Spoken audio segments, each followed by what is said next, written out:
தென்கொரியாவில் நடைபெறும் ஆசிய தடகள சாம்பியன் பட்ட போட்டியில் இந்தியாவுக்கு மேலும் ஒரு தங்கம் கிடைத்திருக்கிறது.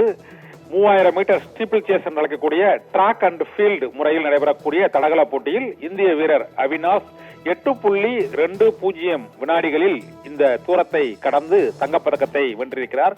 ஏற்கனவே இந்த போட்டியில் இந்தியாவின் குல்வீர் சிங் 10,000 மீட்டர் ஓட்டப்பந்தயத்தில் தங்கப்பதக்கம் வென்றிருக்கிறார். நடைப்பந்தயத்தில் தமிழக வீரர் வெண்கல பதக்கத்தை வென்றிருக்கிறார். தமிழக வீரர் செர்வின் 20 கிலோமீட்டர் தூரத்திற்கான நடைப்பந்தயத்தில் அவர் வெண்கல பதக்கத்தை வென்றிருக்கிறார்.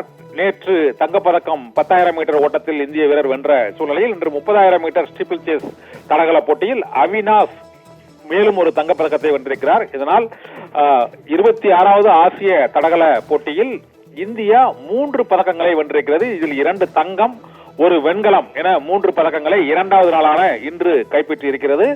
ஆசிய தடகள சாம்பியன்ஷிப் போட்டியில் 2000க்கும் மேற்பட்ட வீரர்கள் பங்கேற்றுள்ள இந்த தடகள சாம்பியன்ஷிப் போட்டியில் இந்திய வீரர்கள் 2வது தங்கத்தை இன்று கைப்பற்றி இருக்கிறார்.